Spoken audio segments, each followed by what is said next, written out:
So let's talk about voluntary benefits and beneficiaries. Now, if I was to ask you, who is the beneficiary of your health insurance? Who would you say is the beneficiary of your health insurance? Wife.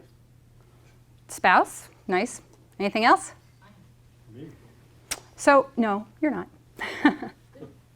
But it's a good guess, right? We benefit because we seek medical attention. But actually, the beneficiary in insurance is the person who gets the check. So since Hurricane Sandy came through recently, if anybody had a claim, you'll know that the check was made payable to you and to the mortgage company because you guys own the house. And the beneficiary in a life insurance plan is the person who gets the check. And the beneficiary, if you had an auto accident, they don't just write a check over to the auto company. They either write it to you or to you and the auto company for the repair. The beneficiary is the person who gets the money. So voluntary benefits. What voluntary benefits are is a manner in which you insure yourself where you are the beneficiary. With health insurance, your health care provider is the beneficiary. It might be the blood company that gets the check. It might be the doctor's office that gets the check. It might be the nursing care provider that gets the check. The beneficiary is always the person who gets the check. And one of the really neat things about voluntary benefits that a lot of people don't know is that you get the check. Now, it used to be that health insurance, we got our check. This was a really fun time for fraud. If you were fraudulent in the early 70s, this was great.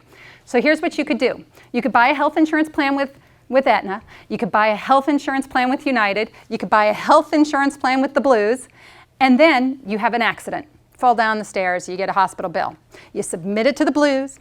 You submit it to United, and you submit it to Aetna. You get 3 checks, you pay the doctor, and you came out ahead. So that was a little bit difficult. That's fraud. So the insurance companies now work together. They call it coordinated benefits, and you really can't file 3 times for the exact same accident anymore. Insurance is designed to keep you whole. It's not really designed to make you wealthy. You're not supposed to become wealthy. You may feel better off, right? If your house burns to the ground, and I have a house that was built in 1850. If you put the same house up with 2010 plumbing and 2010 electrical wiring, I'm going to feel I'm ahead. But if it still has the same number of bathrooms, it still has the same number of bedrooms, all they did was make me whole. Okay, so insurance is designed to make you whole. And voluntary benefits are a tool that are available to consumers to help protect you personally when an accident or an illness happens. So for example, disability. Disability is a policy that you can buy to protect your income in case there's an interruption in your income due to an accident or an illness.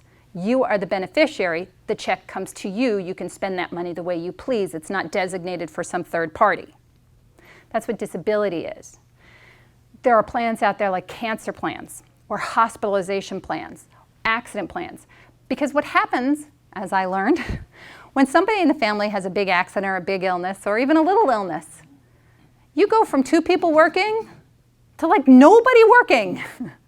So all your regular bills keep coming in, and then some nifty new bills start showing up. And you may not have disability, and you may not be disabled, because if your spouse is disabled and you're taking care of your spouse, you're not disabled. You can't pull on your disability because you're supporting someone who is disabled. So you have no money coming in. So the point of voluntary benefits is not, people often say, well, I don't need that because I have medical insurance. That's great, the doctors get paid, the hospitals get paid. Who's going to make sure that there's money in your bank account? That's your responsibility to make sure your bills are paid and your obligations are covered.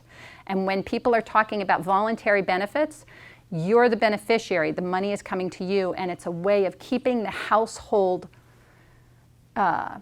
complete at a time of financial crisis.